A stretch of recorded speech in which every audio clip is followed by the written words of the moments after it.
bahwa Nabi Muhammad SAW bersabda, sesungguhnya Allah Subhanahu wa Ta'ala mewakilkan seorang malaikat di rahim perempuan yang mengandung. Kemudian malaikat ini setiap waktu dia akan laporan kepada Allah, ya Rabbi nutfatan, ya Allah, wujud dari janin ini baru berupa nutfah, nutfah mani. Ya Allah nutfah. Kemudian kalau sudah berkembang, dia lapor lagi, ya Rabbi alaqah, ya Allah, sudah menjadi apa? Darah. Kemudian lapor lagi. Kalau sudah berjalan waktu, ya Rabbi mudghah, ya Allah, ini sudah berubah lagi menjadi apa? Menjadi gumpalan daging. Jangan kalau ingin tahu prosesnya itu dilihat saja di Google nih Pak. Kan prosesnya dari kecil ya, dari mani kemudian jadi darah, kemudian jadi daging, gumpalan daging, kemudian mulai berbentuk, kemudian mulai muncul apa? Tulang. Itu kan ada prosesnya. Nah, setiap proses itu ada malaikat khusus yang Allah Subhanahu wa Ta'ala wakilkan di setiap perut ya seorang wanita yang hamil, yang melaporkan kepada Allah Subhanahu wa Ta'ala. Dan sebenarnya saya tanya, Allah Subhanahu wa Ta'ala itu butuh laporan atau tidak? Harusnya tidak ya. Iya.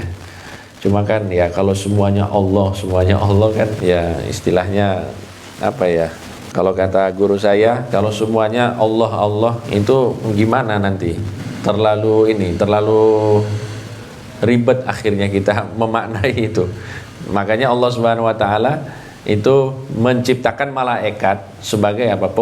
Pembantunya, tapi sebenarnya fungsi mereka itu bukan untuk membantu Allah, tapi hanya apa? Hanya supaya kita tahu prosesnya saja. Hanya seperti itu. Fa idza aradallahu an yaqdiya khalqahu. Nah, dan apabila Allah Subhanahu wa Ta'ala sudah menghendaki untuk menciptakan hambanya, qala, maka malaikat itu berkata, adzakarun am untha, syaqiyun am sa'id.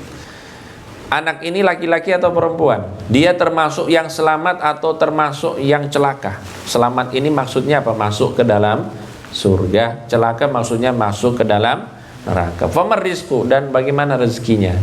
Insyaallah yang di sini rezekinya banyak semuanya insyaallah. Aminnya banter nih, masya Allah. Famal ajal, kemudian apa ajalnya? Ajalnya gimana? Itu sudah diukur Pak. Jadi saat kita di perut itu sudah apa? Sudah ditentukan oleh Allah Subhanahu wa Ta'ala. Fayuktabu fi batni ummi, maka di saat kita masih dalam perut itu langsung ditulis itu, maksudnya ditetapkan oleh Allah Subhanahu wa Ta'ala lewat malaikat. Dan ini waktu tepatnya untuk penetapan tentang apa? Pertama, dia itu laki-laki perempuan. Kan kalau laki-laki perempuan itu ditetapkan, begitu juga dengan masalah rezeki, begitu juga apakah dia selamat atau tidak, begitu juga tentang ajalnya saat janin itu berumur 4 bulan. Saat janin itu berumur berapa? 4 bulan. 4 bulan itu. Kayaknya di dalam tradisi kita di Indonesia itu ada istilah mapati. Mapati. Jadi 4 bulanan. 4 bulanan itu maksudnya supaya kita itu mendoakan, iya tak? Mendoakan janin ini agar supaya takdirnya baik. Dia termasuk yang selamat, dia termasuk yang banyak rezekinya, dia yang termasuk umurnya panjang. Jadi seperti itu. Ini suaranya sudah hilang-hilang nih. Kenapa di ini? Kabelnya. Ini yang harus kita pahami dan harus kita yakini. Tapi ya sekali lagi, kita ini tidak tahu takdirnya kita nanti berakhirnya seperti apa. Ya Pak. Makanya jenengan kerja. Jenengan kerja itu kenapa? Karena jenengan tidak tahu kadar rezeki jenengan itu berapa. Kalau kita sudah tahu pas lahir, sudah ada laporan, rezekimu nanti berapa, misalnya 500 T. Sudah, kita santai aja. Rezeki itu pasti akan datang kepada kita sebelum maut menjemput. Tapi kan masalahnya kita tidak tahu.